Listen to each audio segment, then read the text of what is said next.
Wayne County. She published a wonderful book of her father's World War II letters. Thank you so much for being with us today. And this book you published about a year ago, but it's getting some new life because you started a Facebook page kind of detailing World War II, detailing your father. Tell us about that.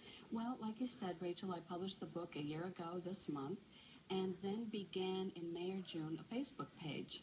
And I really did it as a lark to post stories on occasion, but it has led now to over 9,000 followers who look for a story published every day.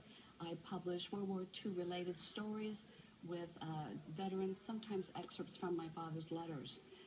But it's been an amazing journey. I've made so many wonderful friends over the social media. And your father was David Clinton Tharp, and he served in Europe, and we can show you his picture. There he is. Yes. And let's just read to you one of the excerpts from his letters, which were they're just so amazing, that he wrote to your mother. He wrote to they were pen pals at first, and the letters that they exchanged led to love, honor, and sacrifice. She became my mother as well. She kept all of those letters, and after their passing, I decided to read every single one, and I put them in order, and that's when I realized I had a story. Yes. Well, let's read an excerpt to you right now. And he was wounded in Holland, and he wrote, "When I came to my senses, I thought my leg was gone. That's a terrible feeling. I think a million things must have flashed through my head at once. I probably shouldn't have told you this. The same shell killed 2 and wounded 5. I guess it was quite a mess.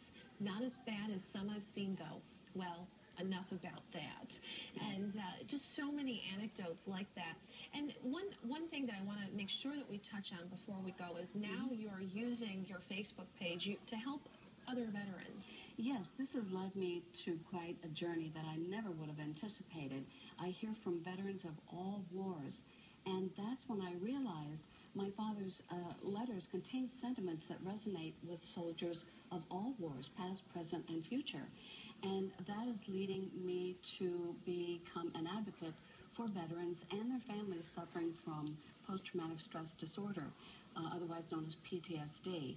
I never realized until after my father's passing, after publishing his letters, that I was able to step outside of myself and realize that my father came home with battle fatigue and post-traumatic stress. No one talked about it then.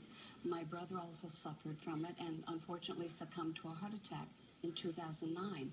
My ex-husband's a Vietnam War veteran.